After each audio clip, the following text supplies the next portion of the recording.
Maruti Suzuki ने EVs affordable बनाने के लिए कौन सा प्लान लॉन्च किया? India one of the leading charge point operator Jio BP ने कौन से कंपनी के साथ पार्टनरशिप की? दिल्ली ईवी पॉलिसी 2.0 में कौन-कौन सी सब्सिडीज ऑफर की गई? इस तरीके के सारे latest EV news and updates आज की वीडियो में हम देखने वाले हैं। हेलो दोस्तों, मेरा नाम है अनुरंग, मैं हूं आपका नया होस्ट। शुरू करते हैं हम पहले न्यूज़ से। दोस्तों, मारुति सुजुकी ने finally battery as a service ये मॉडल लॉन्च कर दिया। अपनी व्हीकल ई विटारा के साथ इन्होंने ये मॉडल लॉन्च किया है जिसमें जो बैटरी की ओनरशिप है या फिर बैटरी की जो कॉस्ट है वो व्हीकल से कंप्लीटली रिमूव कर दी गई।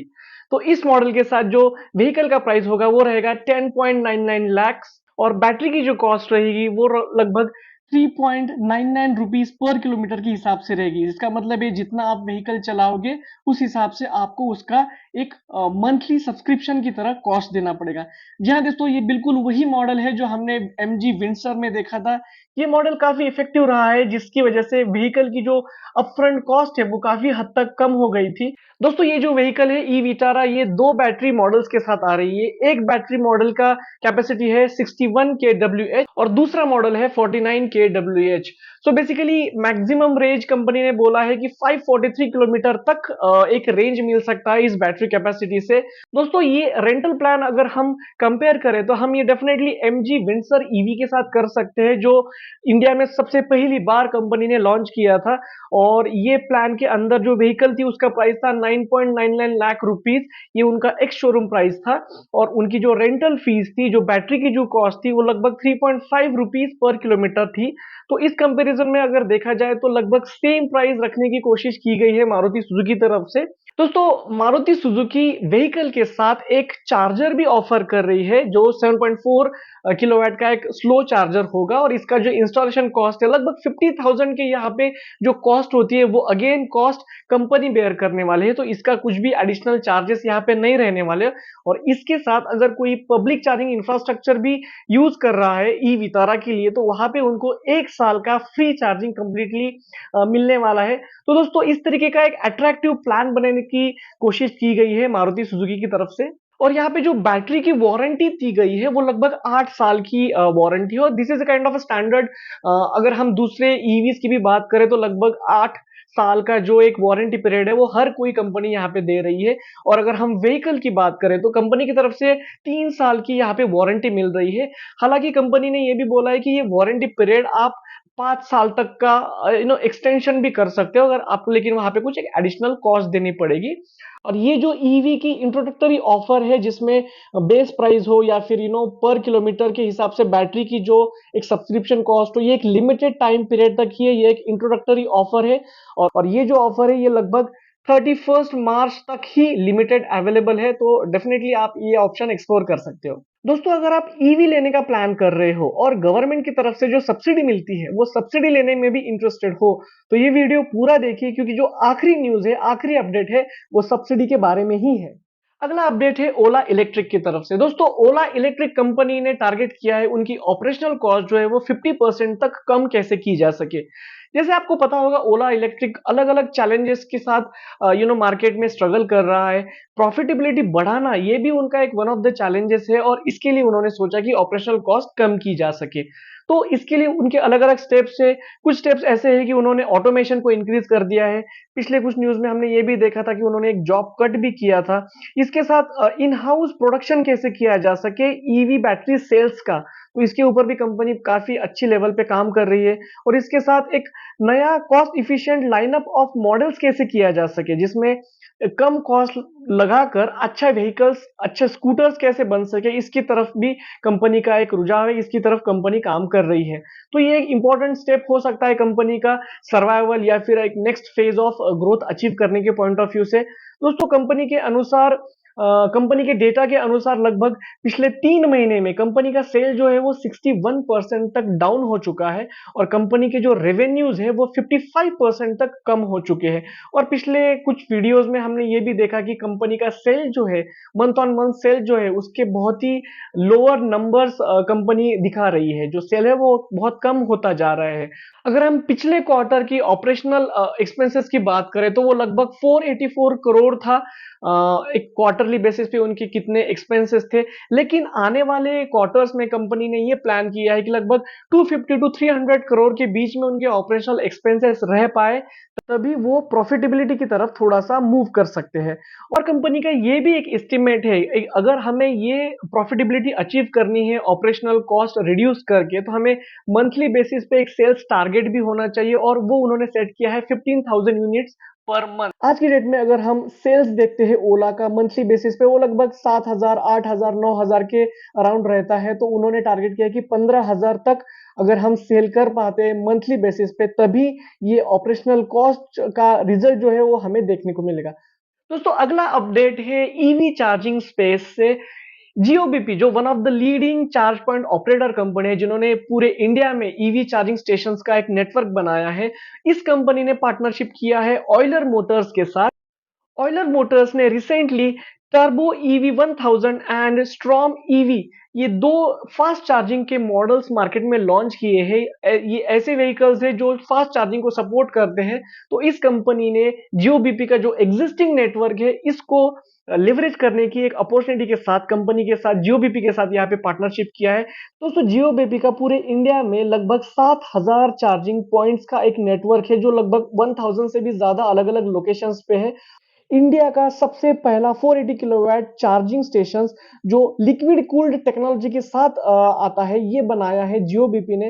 तो डेफिनेटली जियोबीपी एक one of the right partner हो सकता है यहाँ पे यूलर मोटर्स के लिए, जो उनके नई व्हीकल्स को सपोर्ट करे और कस्टमर को यहाँ पे एक ट्रस्टेड 4 पॉइंट ऑपरेटर की रिक्वायरमेंट यहाँ पे हमेशा बनती है। तो बिल्कुल जियोबीपी और यूलर मोटर्स का ये एक परफेक्ट सिनर्जी यहाँ पे हमें देखने को मिल रहा है। ऑयलर मोटर्स का अर्बन लॉजिस्टिक्स में काफी अच्छा काम है। उनकी जो व्हीकल्स है, जो इंटरसिटी में जो अलग अलग व्हीकल्स यूज होते हैं लास्ट माइल डिलीवरी के लिए या फिर लॉजिस्टिक्स गुड्स ट्रांसपोर्टेशन के लिए, तो यहाँ पे कंपनी का डेफिनेटली ये प्लान रहेंगे कि फ्यूचर में भी और कैसे एक्सपेंड किया जाए और इस तरीके के कैसे पार्टनर्स खुद के साथ जोड़े जाए, ताकि उनका जो स्केल है वो अच्छे लेवल में पूरे इंडिया में हो सके। इसके साथ ऑयलर मोटर्स ये भी देखेगा कि उनके जो फ्लीट पार्टनर्स है, फ्लीट कस्टमर्स है, अगर वो चार्जिंग स्टेशंस लगाना चाहते हैं या फिर वो एग्जिस्टिंग चार्जिंग स्टेशन कहीं पे लिस्ट करना चाहते हैं, तो वो जियोबीपी के प्लेटफॉर्म पे कर सके, ताकि वहां पे एक ट्रांस कनेक्ट प्लेटफॉर्म डेवलप किया जाए। तो ये दोनों कंपनी की तरफ से एक कोशिश है कि कैसे एक दूसरे को कॉम्प्लीमेंट किया जाए, जो भी एरियाज में वो काम कर रहे हैं, और ओवरऑल ईवी इकोसिस्टम को कैसे पुश किया जाए। दोस्तों अगला अपडेट है public charging station electricity use के बारे में।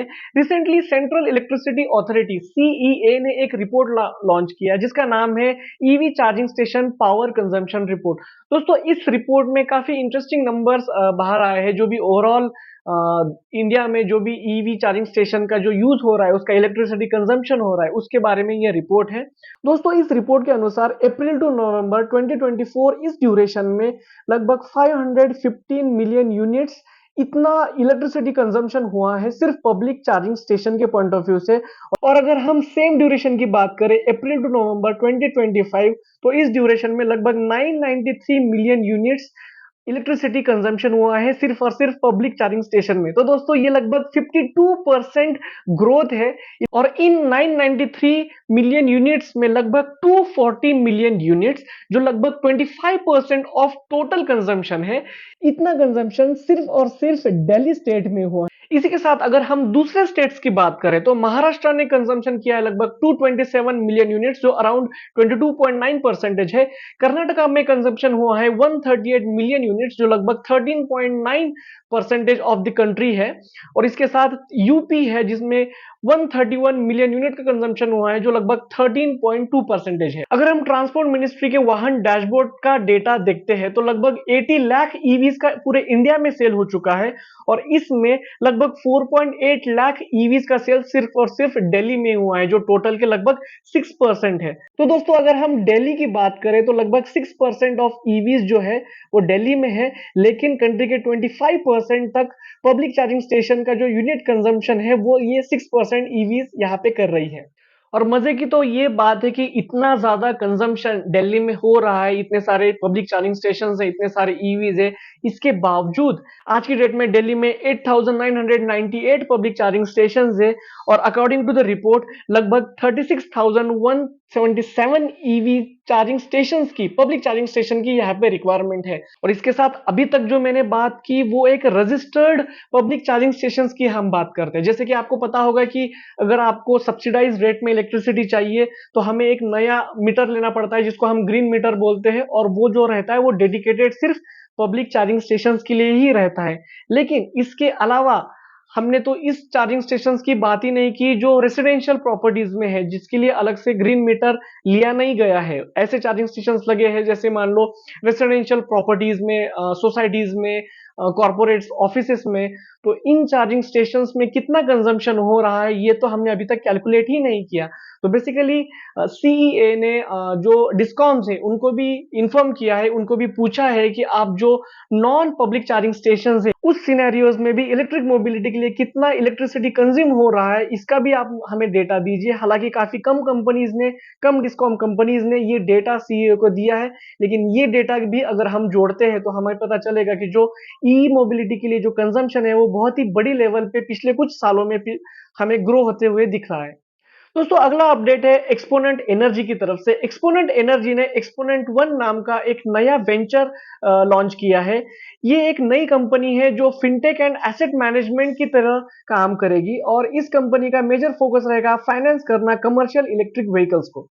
इस कंपनी को लीड करेंगे संदीप दिवाकरन। इनको लगभग 20 साल का इंडस्ट्री एक्सपीरियंस है, जिन्होंने financial services, leasing and e mobility sector में काफी अच्छे से काम किया है। इसके पहले ये अलग अलग कंपनीज के सीनियर लीडरशिप रोल में भी काम कर चुके हैं, जिसमें ओला आता है या फिर ग्रीव्स का जो ईवी फिन ये एक वेंचर था, इसमें भी इन्होंने काफी अच्छी तरीके से अपना कॉन्ट्रीब्यूशन किया है। एक्सपोनेंट वन इस नई कंपनी में हाल ही में लगभग $2 मिलियन का प्री सीड फंड रेज भी किया है। एडवांटेज फाउंडर्स ने ये फंड उनको दिया है। और दोस्तों एक्सपोनेंट एनर्जी काफी टाइम से ईवी इंडस्ट्री में काम कर रही है और इनके पास काफी अच्छा एक डेटा कलेक्शन यहाँ पे हो चुका है। तो जो नया जो उन्होंने फर्म किया है, तो जो पुराना जो डेटा है उस डेटा का हेल्प लेके ये एक नया मॉडल यहाँ पे बनाने की कोशिश कर रहे हैं, जिसमें एसेट की लाइफ है। एसेट मतलब यहाँ पे हम बैटरी की बात करें और कंप्लीट ईवी की भी बात करें तो एसेट लाइफ यहाँ पे समझ लेना, इसके साथ ऑपरेशनल परफॉर्मेंस कैसे होता है ईवी का, तो ये सारा डेटा एनालिसिस करके कैसे एक नया फाइनेंसिंग मॉडल बनाया जाए जिससे व्हीकल का बेस्ट यूज वहां पे किया जा सकता है, ये कंपनी का एक विजन है।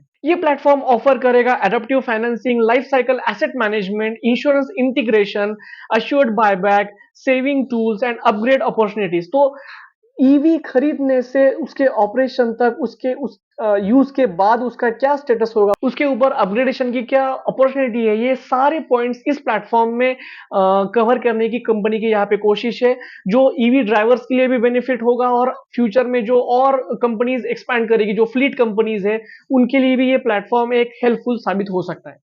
दोस्तों अगला अपडेट है दिल्ली ईवी पॉलिसी 2.0 के बारे में। दोस्तों दिल्ली हमेशा ही एक एग्रेसिव स्टेट है ईवी अडॉप्ट करने के लिए, उसको प्रमोट करने के लिए। तो यहाँ पे एक रिवाइज्ड पॉलिसी हमें देखने को मिल रही है, कुछ नई सब्सिडीज यहाँ पे चेंजेस की गई है, जो पिछले पॉलिसी में जो थी उसके अलग थोड़ा सा यहाँ पे हमें सब्सिडी प्रोग्राम देखने को मिलता है। तो अगर हम एक एक व्हीकल के सेगमेंट के हिसाब से बात करें तो लगभग टू व्हीलर को जो सब्सिडी मिलने वाली है वो 5,000 rupees per kWh per unit battery के हिसाब से यहाँ पे मिलेगी, और यहाँ पे अपर जो कैप लगाया गया है वो 10,000 रुपीज पर व्हीकल लगाया गया है, जो अलग अलग बैटरी की कैपेसिटी के हिसाब से रहेगा।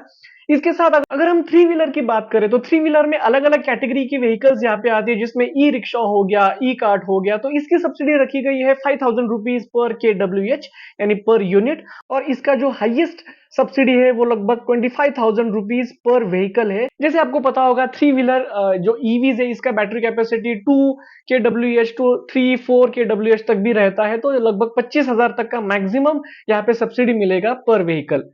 और अगर हम कार्गो या फिर पैसेंजर थ्री व्हीलर की बात करते हैं जो L5 कैटेगरी में आते हैं, तो इसको मैक्सिमम जो सब्सिडी मिलेगा वो लगभग 50,000 रुपीज तक रहेगा। तो जो पुरानी पॉलिसी थी अगर उसके साथ हमने कंपेयर किया जाए तो लगभग टू व्हीलर के केस में 5,000 रुपीज पर यूनिट ये सेम था, लेकिन पुराने पॉलिसी में 30,000 ये अपर कैप था, लेकिन अभी वो कैप चेंज होकर 25,000 रुपीज पर व्हीकल हो चुका है। और अगर हम थ्री व्हीलर की बात करें तो पहले पॉलिसी में 30,000 रुपीज पर व्हीकल एक अपर कैप था, लेकिन अब वो 25,000 रुपीज पर व्हीकल ये हो चुका है। तो थोड़ा सा स्लाइटली हमें यहाँ पे डिफरेंस मिल रहा है। जैसे हमने पिछले न्यूज में देखा कि दिल्ली में फिलहाल लगभग 8,998 पब्लिक चार्जिंग स्टेशन है, लेकिन हालांकि रिक्वायरमेंट जो है वो 36,177 की है। तो दिल्ली गवर्नमेंट का ये भी एक टारगेट है कि ईयर एंड होने तक लगभग 16,070 charging station, public charging station यहाँ पे लगे, ताकि जो तो ईवीज का जो सेल बढ़ रहा है तो उसके पॉइंट ऑफ व्यू से जो पब्लिक चार्जिंग स्टेशन इंफ्रास्ट्रक्चर है वो भी रेडी हो सके और यहाँ पे एक बैलेंस मेंटेन किया जा सके। इसके साथ दिल्ली ईवी पॉलिसी 2.0 में जो सबसे ज्यादा फोकस किया गया है वो है इलेक्ट्रिक बस सेगमेंट में। तो गवर्नमेंट का टारगेट है कि 31 मार्च 2026 तक लगभग 6,000 इलेक्ट्रिक बसेस यहाँ पे ऑपरेशनल की जा सके चाहिए। अगर हम नेक्स्ट ईयर की बात करें, 31 मार्च 2027 की बात करें, तो तब तक 7,500 इलेक्ट्रिक बसेस ये एक उनका टारगेट है। अगर उसके नेक्स्ट ईयर की हम बात करें तो 10,400 इलेक्ट्रिक बसेस होनी चाहिए, और उसके नेक्स्ट ईयर की बात करें तो 14,000 इलेक्ट्रिक बसेस ऑपरेशनल रहे। इस तरीके का financial year wise government of Delhi ने टारगेट सेट किया है। तो ये बहुत ही एक एग्रेसिव टारगेट है इलेक्ट्रिक बस इंप्लीमेंटेशन के पॉइंट ऑफ व्यू से। और सिर्फ दिल्ली नहीं, हम काफी और भी सिटीज में, अलग अलग स्टेट्स में भी हम देख रहे हैं कि इलेक्ट्रिक बसेस का अडॉप्शन बहुत ही अच्छे लेवल पे हो रहा है। गवर्नमेंट की जो पीएम ई ड्राइव ये जो पॉलिसी है, इसके अंदर भी हमने देखा कि इलेक्ट्रिक बस सेगमेंट को काफी ज्यादा स्कोप दिया गया है, सब्सिडी भी ऑफर की गई है। तो ओवरऑल एक नेशनल मूवमेंट की तरह इलेक्ट्रिक बस का अडॉप्शन यहाँ पे हमें देखने को मिल रहा है। और इसी के साथ दिल्ली ईवी पॉलिसी में यह भी इंश्योर किया गया है कि बाकी जो सेगमेंट्स है, बाकी जो एरियाज है इलेक्ट्रिक मोबिलिटी की, उसको भी कैसे हमने कंसीडर किया जा सके, जिसमें उन्होंने इंट्रोड्यूस किया है कि स्क्रैपिंग इंसेंटिव्स जो पुराने व्हीकल्स है उनको कैसे यहाँ पे मिल सकता है। इसके साथ जो बैटरी डिस्पोजल मैकेनिज्म है ये कैसे स्ट्रीमलाइन किया जाए, ताकि जो पुरानी ईवीज है उनकी जो बैटरी थोड़ा सा खराब हो रही है या फिर उनको कैसे रीयूज किया जा सके। तो इस तरीके की भी स्कोप यहाँ पे दिल्ली ईवी पॉलिसी में कवर करने की कोशिश की गई है। दोस्तों ये थी पिछले हफ्ते की EV updates and EV news जो इंडियन इकोसिस्टम में हमें यहाँ पे देखने को मिल रहा है। इसके अलावा भी और भी काफी सारी डेवलपमेंट्स है, लेकिन हमने सिर्फ इंपॉर्टेंट न्यूज यहाँ पे कवर करने की कोशिश की है। दोस्तों इस तरीके के और भी लेटेस्ट अपडेट्स ईवी इंडस्ट्री के बारे में, जो भी हैपनिंग्स हो रही है उसके बारे में अगर आपको जानना है तो डेफिनेटली हमारे चैनल को सब्सक्राइब कीजिए और बेल आइकन पे क्लिक करना ना भूले। और भी आपके कुछ सजेशंस रहेंगे, कुछ सुझाव रहेंगे, फीडबैक रहेगा, तो डेफिनेटली आप हमें कमेंट में भी यहाँ पे बता सकते हो। आज के वीडियो में बस इतना ही। मिलते हैं अगले वीडियो में एक नए ईवी रिलेटेड टॉपिक के साथ।